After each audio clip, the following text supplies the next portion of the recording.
Right friends, welcome back to Editorials Discussion of 12th January. Today I have taken 4 articles and the first one is Farewell with a Message. This pertains to Barack Obama, and here I would like to tell you some meanings for that particular purpose, and at the same time some positives and negatives of Barack Obama's rule. I want to spend very little time on this, and I would like to spend more time on the article when the author suggested, where the author suggested that India should join OBOR of China. So, there lot of importance is to be attached to that article, and this article I am discussing with a view to tell meanings of some words, at the same time what are positives and negatives of Obama's legacy. Obama is concluding his 8 years of rule, and as president, as for 44th president, he is going to demit office on 20th of January, and Donald Trump is going to be 45th president. And here Barack Obama in his farewell speech warned that raising economic inequality, this is one problem, because this is in fact a problem in several countries after this globalization. Then second one is simmering racial divisions. Here one important word we frequently come across is simmering. What is the meaning of this word simmering? Simmering means negative emotions growing stronger day by day. When negative emotions grow stronger day by day, it leads to hatred, it creates animosity. So, the diversity will be lost. So, here simmering racial divisions, attacks racially in United States of America are increasing day by day. So, in view of increased racial attacks, probably Barack Obama used this as warning, simmering racial divisions. So, if someone talks about the word simmering, simmering is negative emotions growing stronger. Then one more word is regression, regression into intolerable partisanship. These words are frequently used. Regression means the situation turning worse rather than better. Anyone expects a situation to become better, but when the situation turns worse, when the situation is deteriorating day by day, we use the word regression. So, regression into intolerable. This also we frequently come across in our country also. This intolerable means very difficult or impossible to control or solve that problem or manage that situation. So, intolerable. Intolerance is growing in India also. If some diverse opinion is there, then people are not tolerating. So, that is the meaning of intolerable. These words are very important. So, regression into intolerable partisanship. Partisanship means strongly supporting a person or political party without judging the matter is partisanship. Without judging the person, if someone is supporting blindly, that is the partisanship. That is clearly evident in the United States of America in recent times, and across the world you see these tendencies. So, here regression into intolerable partisanship. So, this word partisanship means strongly supporting a principle or political party without judging the matter carefully. So, these words are relevant and important, and in 2017 several times you come across these words: simmering, regression, intolerance, at the same time partisanship. Right. Look at the next one. The positives of Barack Obama. Unemployment is a 10-year low. GDP is reasonably okay, you cannot say extremely good, but reasonably okay, and unemployment is a 10-year low. Then Iran nuclear deal, this is one biggest achievement of Barack Obama's legacy. And then relations with Cuba, after 5 decades, he started diplomatic relations with Cuba. Please look into this. Cuba is very close to United States of America. It is just 140 kilometers. The distance between United States of America and Cuba is just 140 kilometers, and the Cold War rivalries ended with the starting of diplomatic relationships during the tenure of Barack Obama, right. And next one is Affordable Care Act, this is one positive sign of this Barack Obama's legacy. There are critics for Affordable Care Act, but still it is important from Barack Obama's perspective. Then somewhat soft approach, emboldened China and Russia. Then failed Syria policy. If you look at Syria, Aleppo is under humanitarian crisis. So, Aleppo is a World Heritage City and it was devastated, and the policy of United States of America in Syria is not up to the mark. And when you look at Syria, one humanitarian organization, please do not forget, that is White Helmets. White Helmets is the humanitarian organization working in Syria in the trouble torn areas, right. And another failure is peace in Afghanistan. In fact, Obama depended on Pakistan for ensuring peace in Afghanistan, but it made the matters further worse. Looking at Pakistan for ensuring peace in Afghanistan, in fact, made the matters worse, and you can say this is one more failure of Barack Obama's legacy in addition to Syria, failed Syria policy, right. So, here failed Syria policy. Another important aspect is not able to control racism and guns. If someone asks what are the important problems faced in United States of America, one is racism. Racial hatred increased, simmering, that word I used just now. So, that racism increased in recent times, and gun culture. The population of America is 32 crores, but guns are more than that. In America, there is a strong gun lobby. Guns are much more than human beings in America. That is the irony of United States of America, one of the oldest democracies in the world. Then not successful in Pakistan, Afghanistan policy, as I have already told you. So, these are the points evident from the editorial, right. So, let us move on to the next issue. This is with regard to elections, not a referendum. Some people construe that the the assembly elections which are going to take place in 5 states, these assembly elections are going to take place in 5 states and counting is scheduled on March 11, and some people construe that these elections are a referendum on the central government policies. So, what is meant by referendum, and we are going to see how the state elections are not a referendum on the center's policies. Referendum means this is normally used in Western countries. What they will do? They will refer one particular issue to the citizens, like Brexit, like Greece. One particular issue is put up to the citizens, whether you agree or not agree, whether you say yes or no. So, that is a referendum, and once that is settled, then people do not bother about that. So, that is one specific issue people will be asked to vote, right. So, this is all about referendum, and here as per the article, the important question is, can elections to state governments can be construed as a referendum on the center's policies?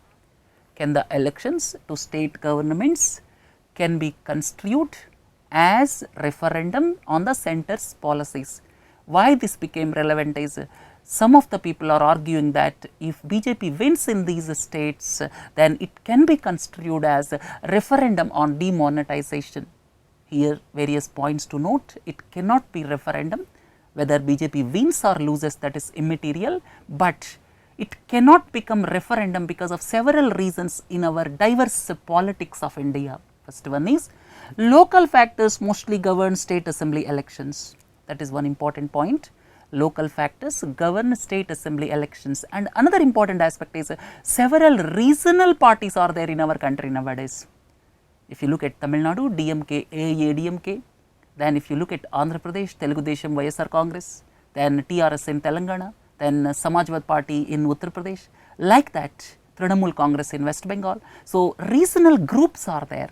Now, in India, several states are run by regional parties, and in stricter sense, people vote going by regional affiliation than the national issues. So, that is another important point to note. The third point is, the meaning of referendum, as we have discussed, literally is something different, and cannot be construed to elections. Then the next point is, both the governments have got specific division of powers under the constitution.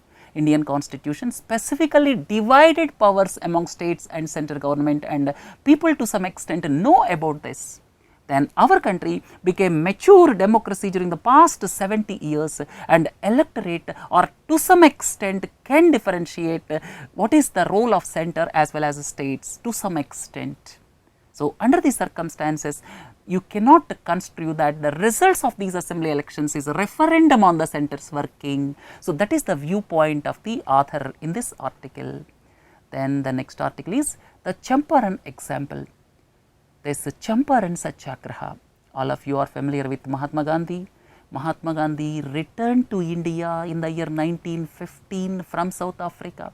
South Africa, he has seen a lot of racism as well as colonialism, all those things he has seen in South Africa, and he came back to India on January 9, 1915, which we celebrate as Pravasi Bharatiya Divas. Recently 14th Pravasi Bharatiya Divas was celebrated in Bengaluru, and this Pravasi Bharatiya Divas is celebrated to commemorate Mahatma Gandhi's return to India on the date 9th January 1915, and subsequently he participated in Champaran Satyagraha, that is quite famous in the history books.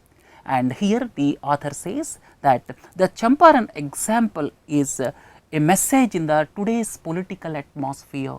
In those days, against heavy odds, Mahatma Gandhi used to take the things in his perspective with his strategy, and without anything adverse against the British government, or without any firing or without violent means, Mahatma Gandhi was able to take the opinion in his favor, and finally he solved the issue of Champaran farmers in Bihar.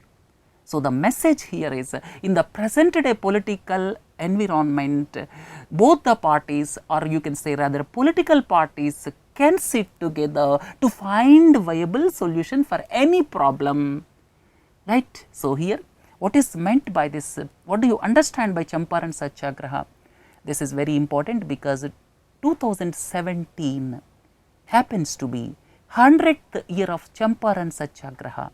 It happened in 1917, now 2017, and this Champaran Satyagraha by Mahatma Gandhi is basically against one system that is known as Tinkhatiya. Tinkhatiya or Tinkhatiya, this is one system. What is the meaning of this system? The meaning is European planters in those days forced Indian farmers were forced to cultivate indigo. If the farmer has got 20 khatas of land, 20 khatas is 1 acre if I am not wrong. So, if a farmer has got 20 khatas of land, he has to plant indigo in 3 khatas. He has to plant indigo in 3 khatas, and European planters used to give only minimum rent for that land, or you can say minimum lease for that land, and farmers were not happy because they want food grains, they want food grain cultivation. Farmers were not happy because European planters were paying abysmally low amount for the indigo plantation of 3 khatas for every 20 khatas. And you may ask a pertinent doubt, what is the need for indigo? Indigo is natural product. This is indigo plantation, please look into this picture. And what is the use of this indigo? This is used as a dye, natural dye. Nowadays we are using synthetic dyes, and in European countries in those days textile industry was flourishing, and for textile industry basically this indigo is used as dye for cotton yarn, and it is basically able to color fabrics a deep blue. It is used as a coloring agent for fabrics naturally occurring through indigo plants. Now we are using synthetic dye, that is different story. As European countries require this, then the planters forced the farmers, and subsequently it led to protests from the farmers, and Mahatma Gandhi entered the fray in 1917, which is popularly known as the Champaran Satyagraha, and subsequently Mahatma Gandhi won in some Champaran Satyagraha, and subsequently British government has withdrawn this order, right. So, here as per the author, rather than inciting open rebellion,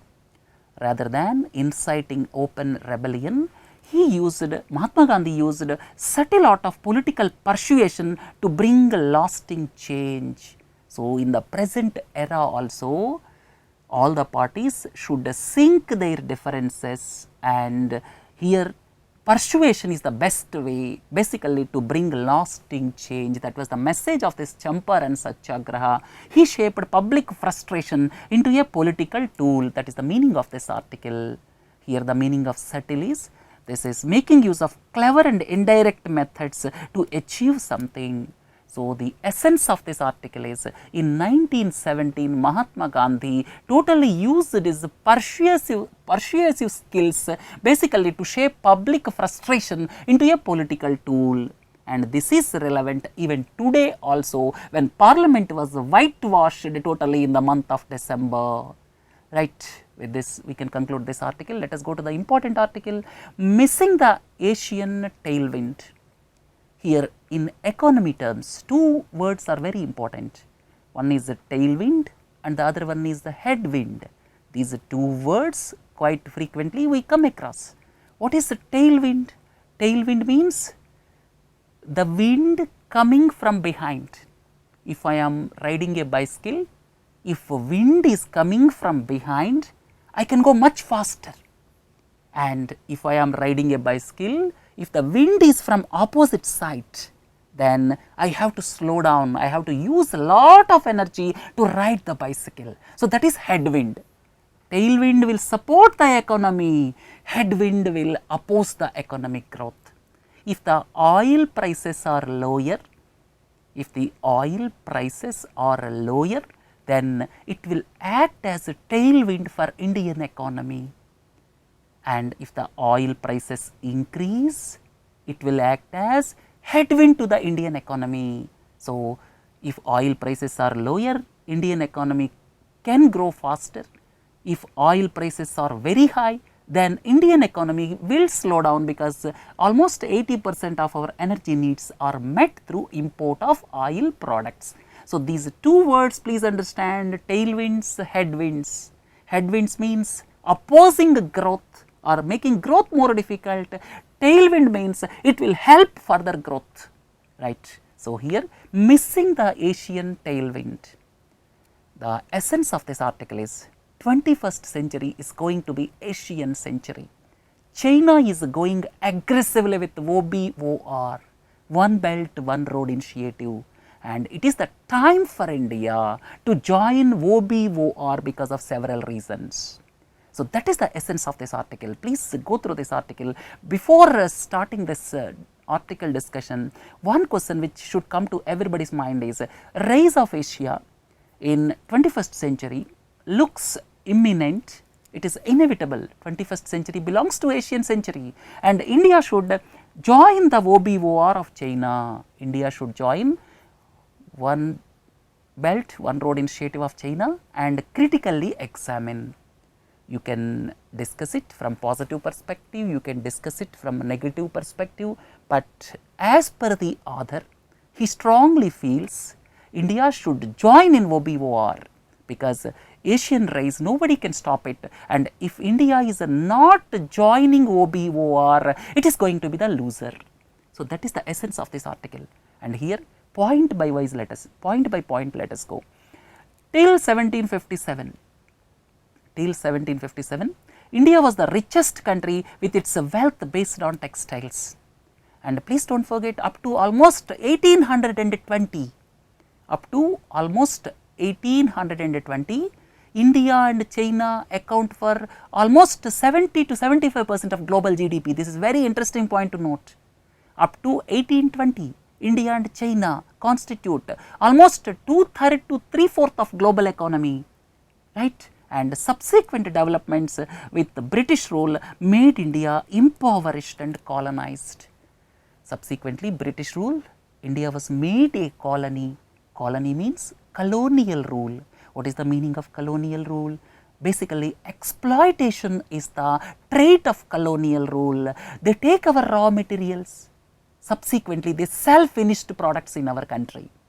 That is the basic trait of this colonialization. That is, they take our raw materials like cotton, they make fabrics there, and ultimately they sell that finished products to our country at higher prices. Basically, value addition is created in England. That is why we are exploited. Then in 1950, now let us come back to after independence. In 1950, India was richer than China, and now India is just 1/5 of China's economy. Our economy at present is around $2 trillion, whereas Chinese economy is $10 trillion around. These are approximate figures. So, our economy is just 1/5 of Chinese economy, but if you look at 1950, India was richer than China. This is important point to note.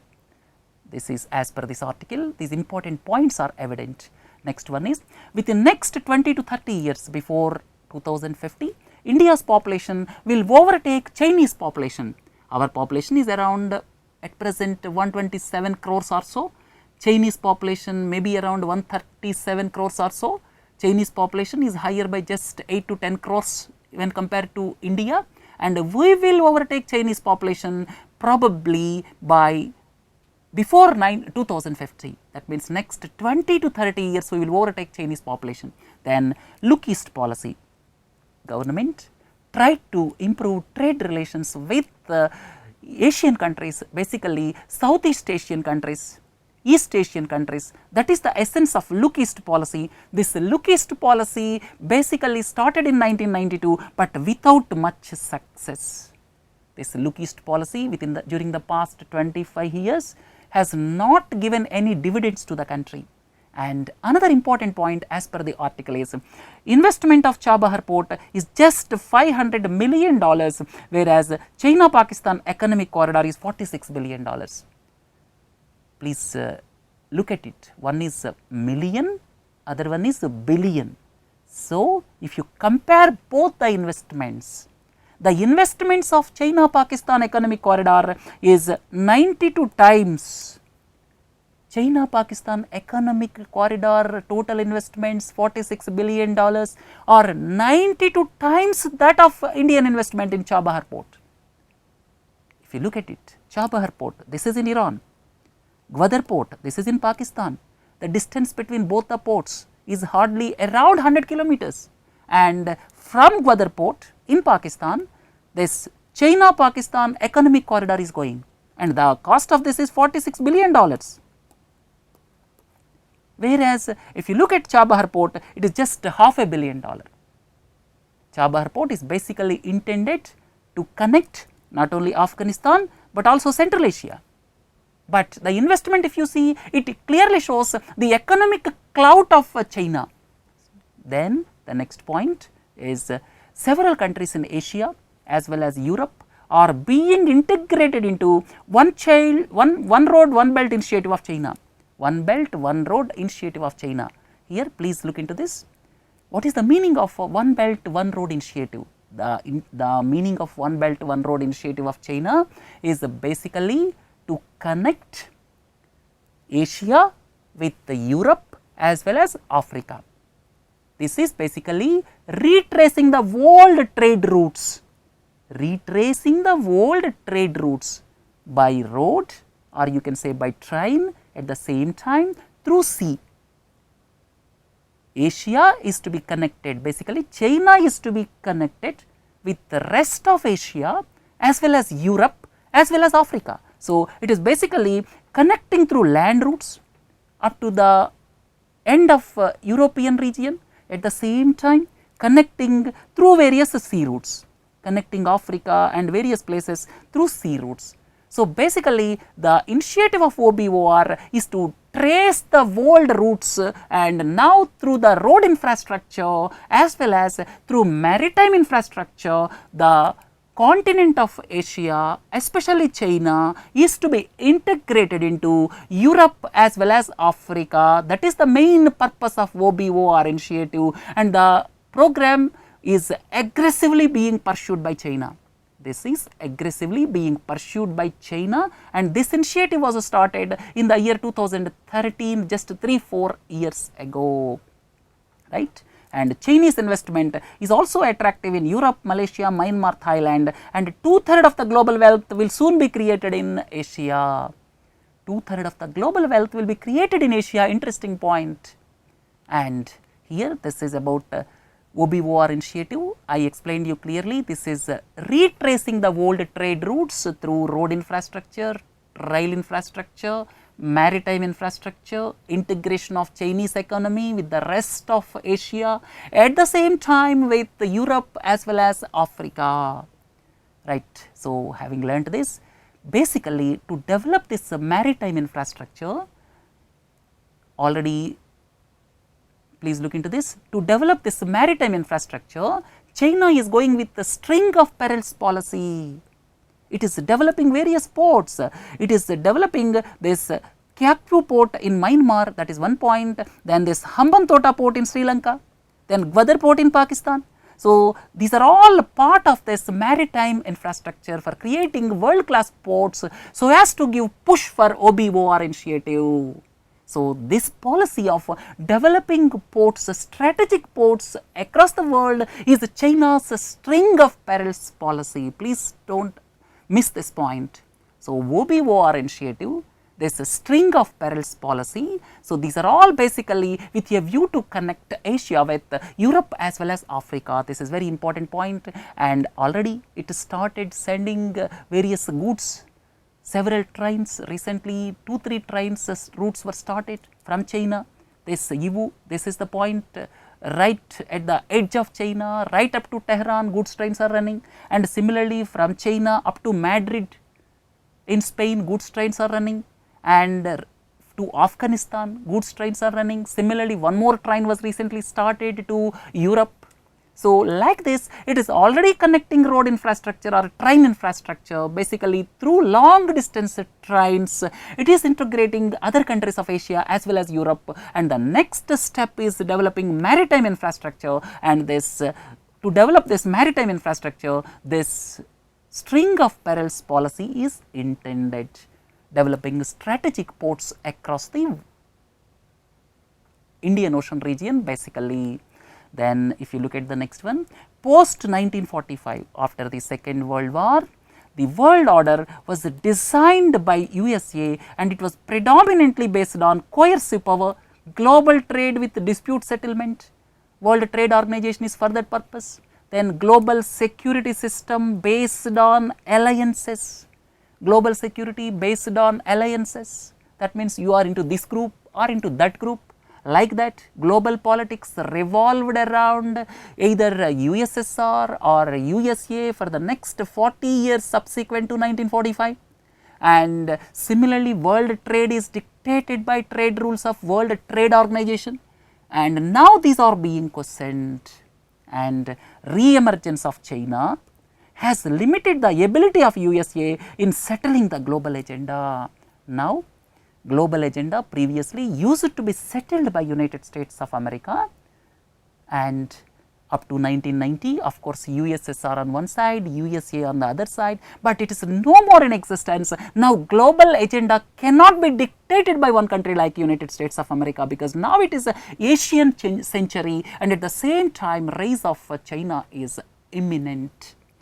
Even China is not giving credence to the South China Sea judgment. In South China Sea, China was lost, and it is not bothering about it. And even the Philippines, which won the South China Sea dispute, is tilting towards China. That is another interesting point. And this is South China Sea, all of you are familiar with. And the next point is, in the global economy, digital flows are now adding more wealth than goods and services. Digital flows are very important nowadays, and India is one of the strong countries as far as digital infrastructure is concerned. India can become, in fact, India has got potential because of its wealth of this ICT sector.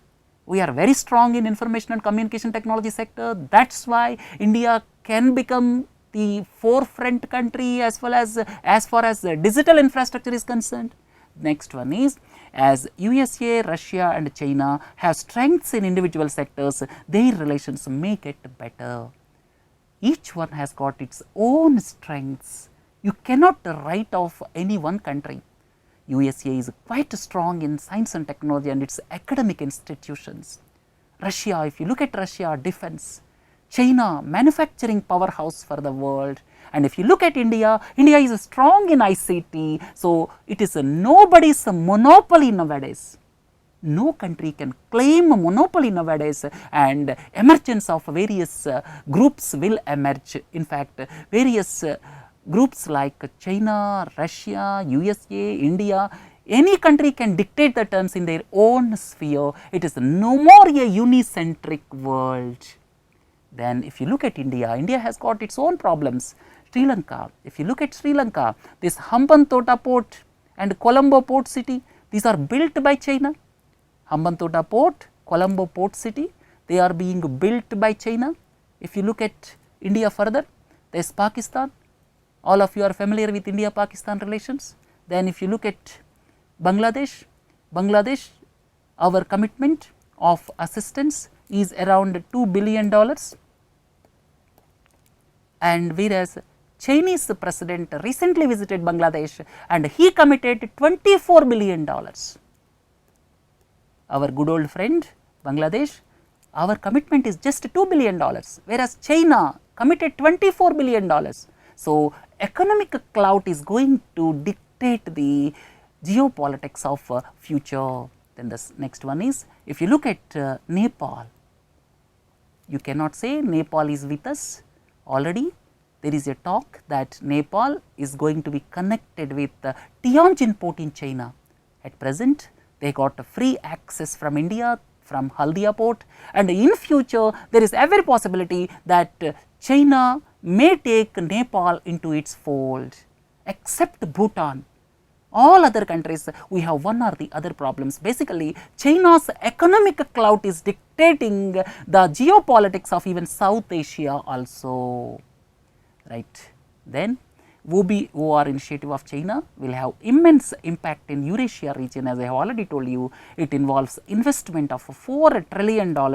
It covers 3/4 of known energy resources and at the same time covers 2/3 of the global population and GDP.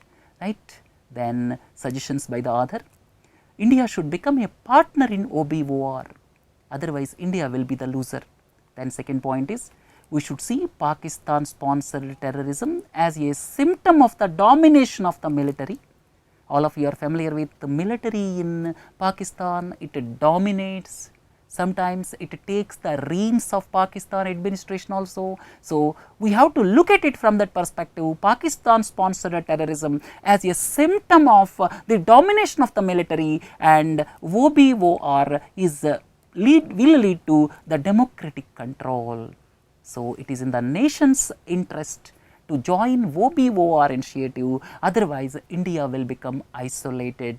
Very thought provoking article, and I discussed in detail this article. Probably any question with regard to whether India should join OBOR or not, that is evident from this article, and you can also argue that India should not join OBOR, but probably India joining OBOR probably may benefit more for India in the near future. If it benefits India or not, at least it will prevent India from isolation, right. So, friends, with this let us conclude today's newspaper editorials analysis, and this is most important article what I have discussed, the fourth article, and at 12 o'clock noon please do join for the comprehension ability discussion, that will also immensely benefit you, right friends. Have a nice day. Thank you.